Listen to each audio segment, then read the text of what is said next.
오늘은 성령 강림절을 맞아서 사도행전 2장 1절로 13절 말씀을 본문으로 해서 오순절이 되어서 라는 제목으로 은혜의 말씀을 함께 나누려고 합니다. 오늘 말씀을 들을 때에 성령께서 여러분의 마음을 뜨겁게 하여 주시기를 주님의 이름으로 축복합니다. 예수님께서 붙잡히시던 밤에 제자들은 예수님을 팔아넘겼습니다. 예수님을 부인하고 저주했습니다. 그리고 예수님을 버리고 도망쳤습니다. 그런데요, 몇 날이 지나서 그들이 갑자기 변했습니다. 예수님을 부인하고 예수님을 도망쳤던 제자들이 사람들에게 찾아가서 예수님이 그리스도라고, 예수님이 메시아라고 외치기 시작했습니다. 복음을 전하다가 붙잡혀서 매를 맞고 감옥에 갇히기도 했지만 감옥에 나와서 그들은 계속해서 예수를 증거하기 시작했습니다. 그들은 계속해서 예수님을 증언하며 가는 곳곳마다 악한 영들이 떠나갔고 예수님을 전할 때 많은 병자들이 고침을 받았습니다. 또 제자들이 손을 얹고 기도하니 많은 사람들에게 성령이 충만하게 임하였습니다. 심지어 베드로가 기도했을 때에는 병들어 죽은 다비다라는 여성이 죽었다가 살아나기까지 하였습니다. 이 모든 말씀을 믿으시기를 소망합니다. 성경에 있는 말씀입니다. 그런데요, 왜 갑자기 이런 일들이 일어나게 되었을까요? 제자들에게 무슨 일이 있었길래 이런 기적들이 제자들이 가는 곳마다 일어나게 되었을까요? 그 답이 사도행전에 기록되어 있습니다. 사도행전 1장 8절 말씀입니다. 성령이 너희에게 내리시며 너희는 능력을 받고 예루살렘과 온 유대와 사마리아에서 그리고 마침내 땅 끝에까지 이르러 내 증인이 될 것이다 라고 예수님께서 말씀하셨습니다. 또 마가복음 16장 17절 18절에서는 이렇게 말씀하십니다. 믿는 사람들에게는 이런 표징들이 따를 터인데 곧 그들은 내 이름으로 귀신을 쫓아내며 새 방언으로 말하며 손으로 뱀을 집어들며 독약을 마실지라도 절대로 해를 입지 않으며 아픈 사람들에게 손을 얹으면 나을 것이다. 예수님은 제자들에게 성령이 내리시면 능력을 받고 땅끝까지 증인이 될 것이라고 말씀하셨습니다. 또 복음을 전하는데 이런 기적들이 일어날 것이라고 예언하셨는데 실로 이런 기적들이 눈앞에서 펼쳐졌습니다. 이 모든 일의 시작을 사도행전의 저자 누가는 이런 말로 시작합니다. 오순절이 되어서. 오순절이 어떤 날이길래 성령님은 오순절날 제자들에게 임하셨을까요? 하나님의 계획은 사람의 생각을 초월합니다. 혹시 예수님이 언제 죽임당하셨는지 기억하십니까? 예수님이 십자가에 달려 죽으신 날은 6월절입니다. 예수님께서 6월절에 죽임당하시고 오순절에 성령님이 임하신 사건은 모두 하나님의 철저한 계획 가운데 이루어졌습니다. 지금으로부터 약 3,500년 전에 하나님께서는 이스라엘 백성들의 눈물 어린 부르짖음을 들으셨고 모세를 이집트에 보내셔서 이스라엘 백성들을 구원하셨습니다. 이날을 6월절이라고 제정하셨습니다. 이집트에 내리신 10가지의 재앙 가운데 마지막 재앙이 이집트의 모든 장자, 모든 처새끼를 치시는 재앙을 내리실 때 하나님께서는 이스라엘 백성들에게 6월절 어린 양 피를 문설주에 바르라고 말씀하셨습니다. 이스라엘 백성들이 어린 양의 피를 문설주에 발랐을 때 죽음이 그들을 넘어갔습니다. 이로부터 50일이 지난 후에 이스라엘 백성들이 시내산에 도착했습니다. 그리고 하나님께서는 이스라엘 백성 가운데 임하셔서 율법을 주셨습니다. 이때 하나님은 불 가운데 백성들에게 임하셨습니다. 출애굽기 19장 17절로 18절 말씀입니다. 모세는 백성이 하나님을 만날 수 있도록 진으로부터 그들을 데리고 나와서 산 기슭에 세웠다. 그때 시내산에는 주님께서 불 가운데 그곳으로 내려오셨으므로 연기가 자욱했는데 마치 가마에서 나오는 것처럼 연기가 솟아오르고 온 산이 크게 진동하였다.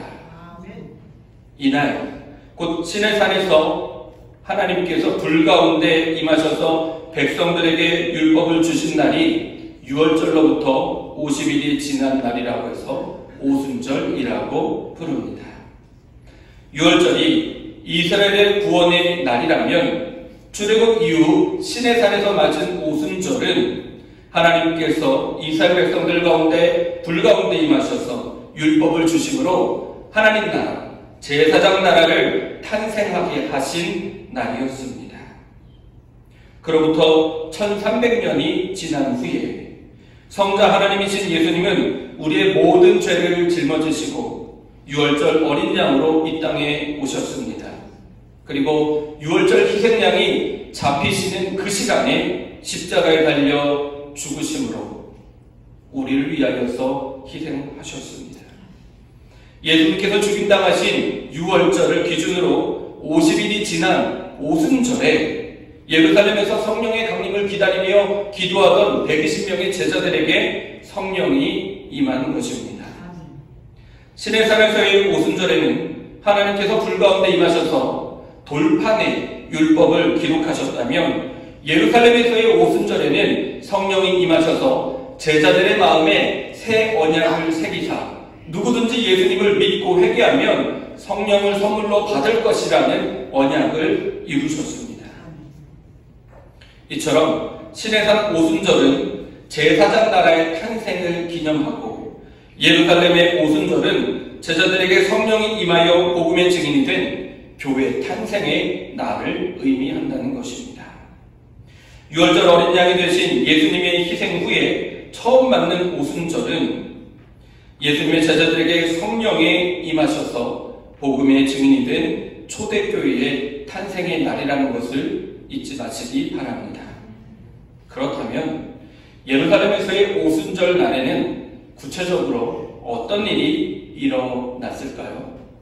본문 2절입니다.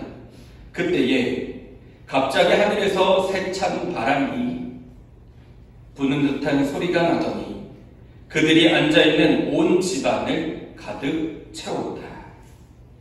120명이 모여서 함께 성령을 기다리며 기도하는데 갑자기 세찬 바람이 큰 소리와 함께 그 장소에 가득 임하였습니다. 성령이 임할 때 바람이 가득했다는 것은 성령의 생명력을 상징합니다. 여기서 사용된 바람이라는 뜻의 헬라어 푸네라는 단어는요, 성령의 호흡, 생명의 호흡이라는 단어입니다. 창세기 2장 7절에 하나님이 사람을 흙으로 창조하시고 그 코에 생기를 불어넣으셨을 때의 그 생기가 바로 이 푸노에라는 단어고요. 에스겔 37장에 마른 뼈들이 살아나서 하나님의 군대가 될 때 그때 하나님께서 생명의 바람을 불어주셨는데 그때 그 생명의 바람, 생기가 바로 이 성령의 바람을 의미합니다. 또 이 3절은요. 그리고 불길이 솟아오를 때 혓바닥처럼 갈아지는 것 같은 혀들이 그들에게 나타나더니 각 사람 위에 내려앉았다라고 설명하고 있습니다.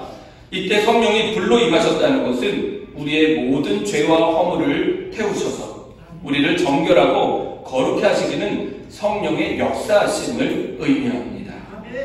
모세와 아론이 제사장 취임식을 마치고 성막에서 나와서 이스라엘 백성들을 축복할 때에 하나님으로부터 불이 임하여서 제단의 모든 재물을 불살랐었습니다. 또 갈멜산에서 엘리야가 바알 제사장들과 대결하며 기도할 때 하늘에서 불이 임하여서 엘리야가 만들었던 제단을 불로 불태웠습니다. 이것이 바로 불로 역사하시는 성령의 임재입니다. 뿐만 아니라 오순절날 성도들에게 성령이 임할 때 바람과 불로 임하셨다는 것은 오순절을 지키는 제사장들과 유대인들에게는 매우 익숙하면서도 소름 돋는 장면이었습니다. 전통적으로 이스라엘 백성들은요, 오순절날 아침에 제사장들이 읽어주는 에스겔서 1장, 2절, 1장과 2장 말씀을 들었습니다.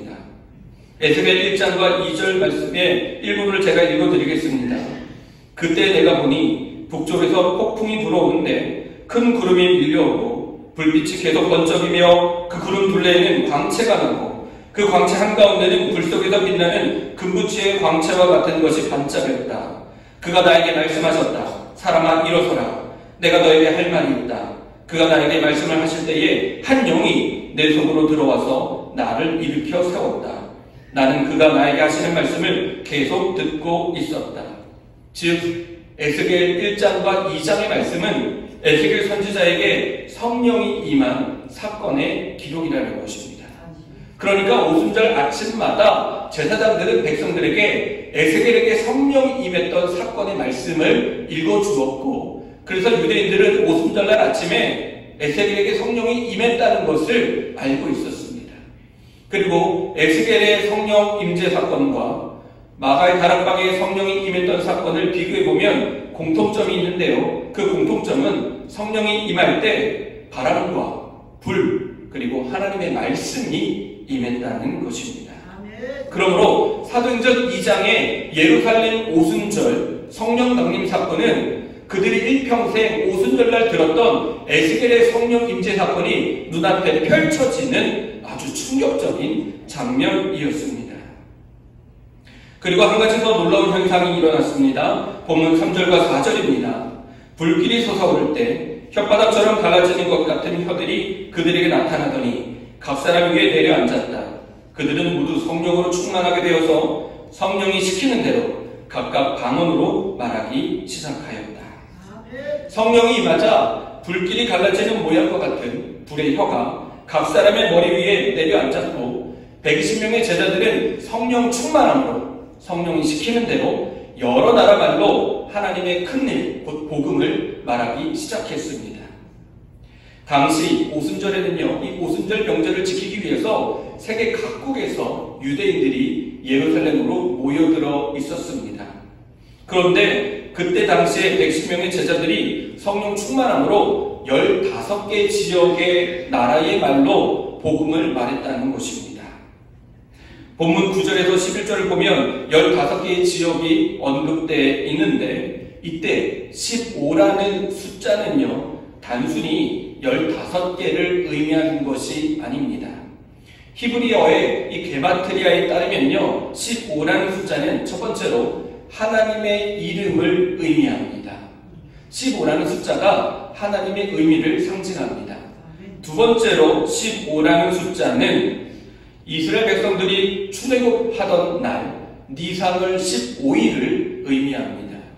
그리고 세 번째로 15라는 숫자는 완전을 의미하는 숫자 7과 새로운 시작을 의미하는 숫자 8의 합을 의미합니다. 그래서 15는 완전히 새로운 시작을 의미합니다. 그리고 끝으로 15라는 숫자는 10개가 5개가 있다라는 의미입니다. 10이 5개가 있다라는 것을 상징적으로 15로 표현했습니다. 그러므로 10이 5개는 바로 오순절을 가리키는 것입니다. 그렇기 때문에 하나님께서 오순절날 성령을 보내주신 것은 에스겔의 1장 2절의 성령 임재 사건의 성취이며 시내산에서 하나님이 불 가운데 이스라엘 백성들에게 임하신 시내산 오순절 사건의 재현이라는 것입니다. 또 성령을 받은 110명의 제자들이 15개의 언어로 하나님 나라의 큰일, 곧 복음을 말했을 때 주변에 있던 모든 사람들이 그 나라 말로 하나님의 은밀한 비밀을 듣게 되었다고 기록하고 있습니다. 근데 이 사건은요, 창세기 11장의 사건과 정반대되는 사건입니다. 창세기 11장의 말씀을 읽어드리겠습니다. 처음에 세상에는 언어가 하나뿐이어서 모두가 같은 말을 썼다. 자, 도시를 세우고 그 안에 탑을 쌓고서 탑 꼭대기가 하늘에 닿게 하여 우리의 이름을 날리고 온 땅 위에 흩어지지 않게 하자. 주님께서 말씀하셨다. 보아라, 만일 사람들이 같은 말을 쓰는 한 백성으로서 이렇게 이런 일을 하기 시작하였으니 이제 그들은 하고자 하는 것은 무엇이든지 하지 못할 일이 없을 것이다. 자, 우리가 내려가서 그들이 거기에서 하는 말을 뒤섞어서 그들이 서로 알아듣지 못하게 하자. 주님께서 거기에서 그들을 온 땅으로 흩으셨다. 인간이 하나의 언어를 사용하던 때에 사람들은 탑을 쌓고 하나님과 같이 되려고 했습니다. 그래서 그들은 말을 섞었고, 그래서 하나님은 언어를 섞으셨고 알아듣지 못하게 하시고 사람들을 온 땅으로 흩으셨습니다. 우리는 이 사건을 바벨탑 사건이라고 부릅니다. 바벨탑은 인간의 교만함에 대한 하나님의 심판입니다. 언어를 흩으셨고 사람들을 세계 각국으로 흩으셨습니다. 그런데 이제 하나님의 때가 되어서 하나님께서 사람들을 예루살렘으로 불러 모으셨고 그들이 모두 알아들을 수 있게 하나님께서 언어를 주셨고 그 언어로 하나님의 복음을 선포하신 것입니다. 그러므로 오순절 성령강림은 하나님께서 성령 충만함을 받은 교회를 통해서 구원 사역을 선포하시는 교회 공동체의 탄생이자 구원 사역의 시작을 선언하는 은혜로운 날이라는 것입니다. 사랑하는 성도 여러분, 하나님께서 1300년 전에 이 땅의 모든 사람들에게 성령을 충만하게 부어주심으로 교회 탄생을 선포하셨고, 그래서 유대와 사마리아와 아시아와 오늘 이곳에까지 성령을 부어주셨음을 믿으시기 바랍니다.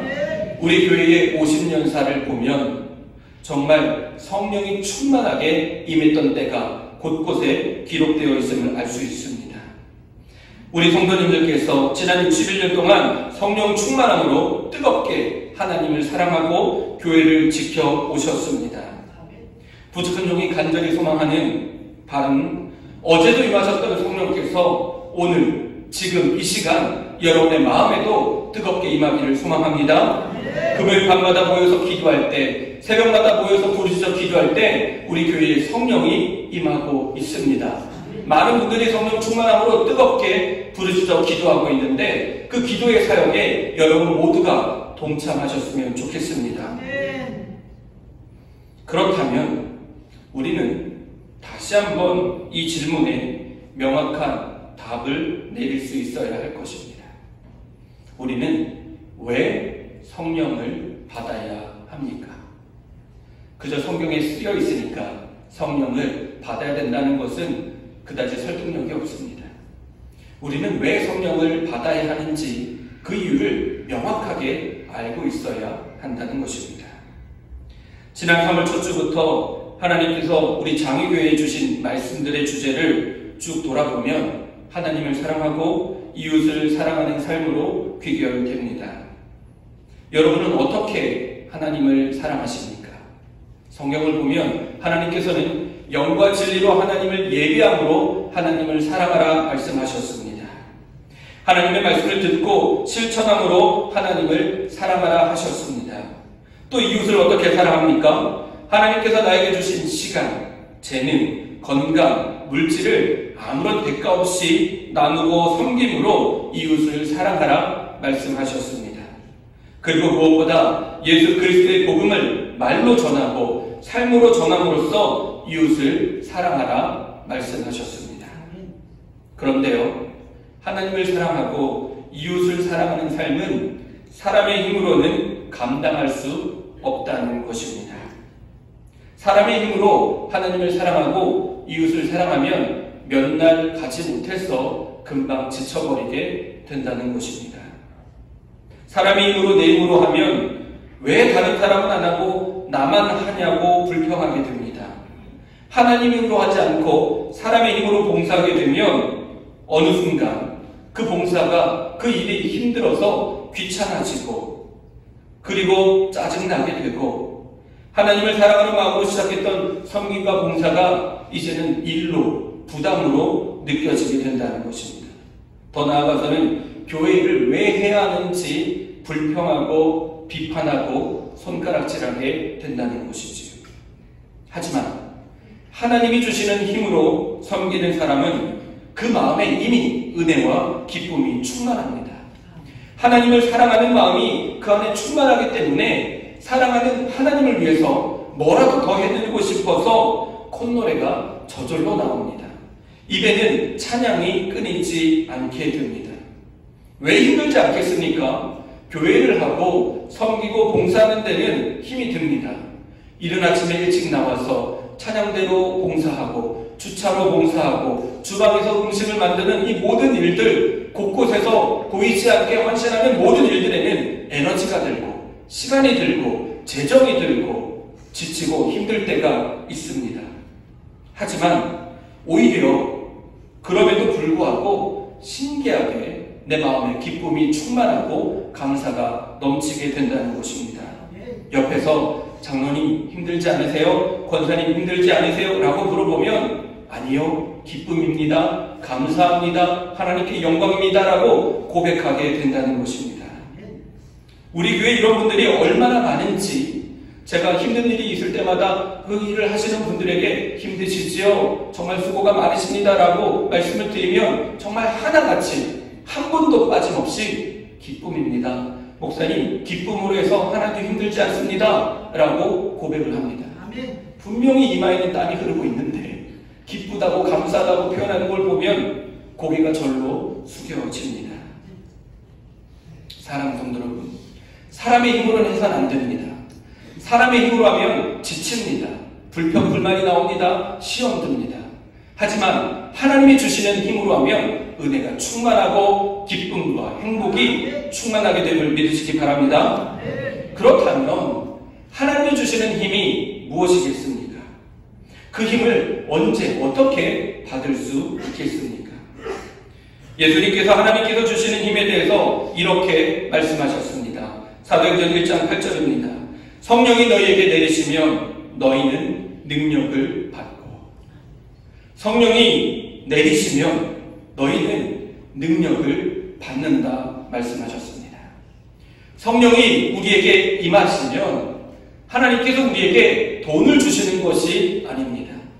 성령이 여러분에게 임하시면 하나님께서 여러분에게 세상을 통치할 권력을 주시는 것이 아닙니다. 성령이 여러분에게 임하시면 세상 사람들이 부러워할 지위와 명예를 주시는 것이 아닙니다. 성령이 여러분에게 임하시면 하나님께서 여러분에게 힘을, 능력을 주심을 믿으시기 바랍니다. 성경을 보면 하나님의 능력, 하나님의 힘을 받은 사람들이 많이 등장합니다. 요셉, 모세, 이스라엘의 장로들, 여호수아, 엘리야, 엘리사, 스데반, 바나바, 바울, 예수님의 제자들이 성령의 능력을 받았습니다. 그렇다면 어떻게 성령을 받아야 할까요? 성령님은 하나님의 자녀들이 성령의 임재를 사모하며 기도할 때에 임하였습니다. 예수님께서도 세례를 받으시고 기도하실 때 성령이 비둘기와 같이 임하였습니다. 누가복음 3장 21절 22절입니다. 백성이 모두 세례를 받았다. 예수께서도 세례를 받으시고 기도하시는데 하늘이 열리고 성령이 비둘기 같은 형체로 예수 위에 내려오셨다. 아멘. 예수님께서도 기도하실 때 성령이 임하였습니다. 사도행전 1장 14절입니다. 이들은 모두 여자들과 예수의 어머니 마리아와 예수의 동생들과 함께 한 마음으로 기도에 힘썼다. 제자들이 한 마음으로 함께 기도에 힘쓸 때 성령이 임하였습니다. 예수님의 제자 120명은 예루살렘을 떠나지 말고 아버지의 약속을 기다리라는 예수님의 말씀에 순종해서 기다리며 기도했습니다. 그런데요, 예수님께서 예루살렘을 떠나지 말고 예루살렘에서 기도하라고 하셨습니다. 예루살렘을 떠나지 않는다는 게 어떤 의미인지 아십니까? 그냥 단지 장위동을 떠나지 말아라, 서울을 떠나지 말아라, 이런 차원의 말씀이 아니라 예루살렘은 어떤 곳이었냐? 예수님께서 붙잡히셔서 십자가에 못 박혀 죽으셨던 곳이 바로 예루살렘입니다. 예수님이 죽으셨으니 이제는 예수님의 잔당들, 예수님을 믿고 따르는 사람들을 잡아서 똑같이 십자가에 못 박아 죽이려고 유대인들과 로마 군사들이 눈에 불을 켜고 샅샅이 찾아다니던 곳이 바로 예루살렘입니다. 그런데 예수님께서 예루살렘을 떠나지 말고 아버지의 약속을 기다리라고 말씀하셨고, 제자들은 목숨을 걸고 죽을 각오를 하고 예루살렘을 떠나지 않고 그곳에서 모여 기도했다는 것입니다. 그런데 그들이 기도에 힘썼다라고 말씀하였습니다. 여기서 힘썼다라는 단어는 헬라어로 프로스카스테레오라는 단어인데 이 단어의 의미는 가뭄으로 인해서 쩍쩍 갈라진 땅에 양동이로 물을 쏟아붓는 것을 의미합니다. 그런데 한 번만 물을 붓는 것이 아니라요. 그 쩍쩍 갈라진 그 땅이 촉촉해질 때까지 그 땅을 떠나지 않고 24시간 쉬지 않고 계속 양동이로 물을 퍼나르는 장면을 바로 프로스카르테레오, 힘썼다라는 뜻입니다. 그러니까 예수님의 제자들은 예수님의 말씀에 순종하여 예루살렘을 떠나지 않고 성령이 임하실 때까지 날마다 기도를 쏟아 부었던 것입니다. 그리고 마침내 성령이 임하였습니다. 사랑하는 성도 여러분, 우리는 몸에 조금이라도 이상이 생기면 곧바로 병원에 가서 검사를 하고 또 치료를 받습니다.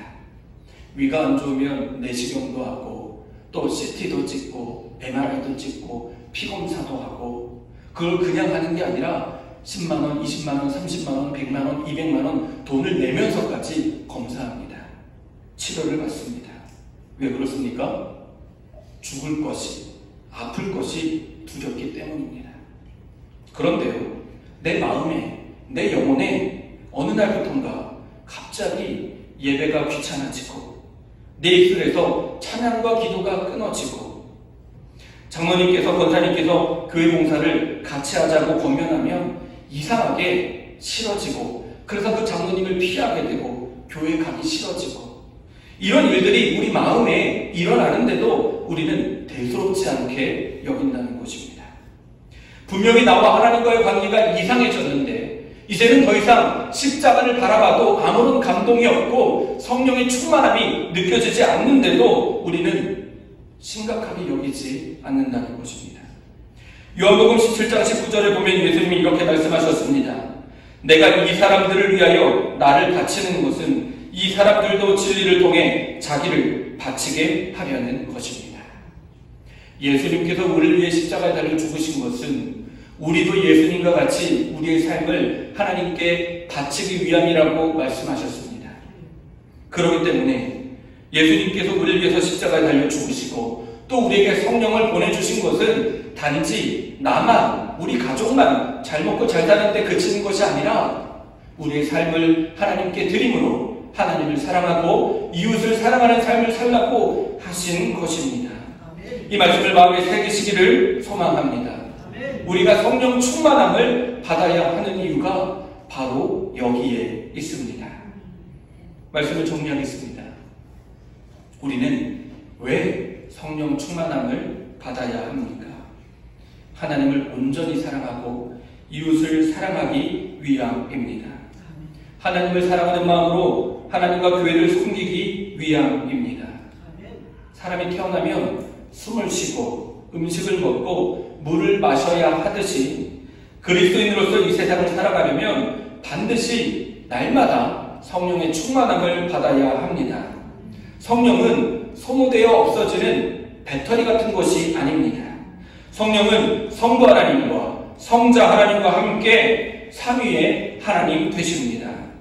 그러므로 성령을 충만하게 받는다는 의미는 성령님께서 내 마음에 오셔서 내 삶을 강력하게 인도하신다는 뜻입니다.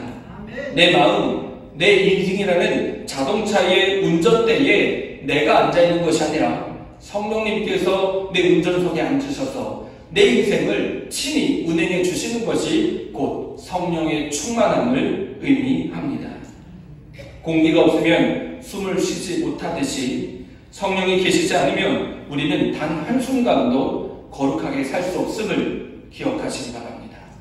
성령이 없으면 우리는 단 한순간도 평안하게 행복하게 살 수 없습니다. 간절히 바라기는 자기 교회 모든 성도님들의 마음에 성령께서 강력하게 임하시기를 축원합니다. 매일매일 여러분의 삶을 다스리시고 운행하시고 인도하시기를 소망합니다. 그래서 하나님이 주시는 기쁨으로 성령 충만함으로 하나님과 이웃을 사랑으로 섬기는 우리 모두가 되기를 성령 강림절 주일 이 시간에 예수님의 이름으로 간절히 축원합니다. 기도하겠습니다. 좋으신 하나님 아버지, 우리에게 이 오순절 성령 강림 주일에 성령을 받으라 말씀해 주심 감사합니다. 주님의 말씀에 순종하여 성령 충만하길 원하며 기도하오니 주여 이 시간 이곳에 있는 모든 주님의 아들, 딸들에게 성령의 충만함을 부어 주옵소서. 감사하며 예수님의 이름으로 기도합니다. 아멘.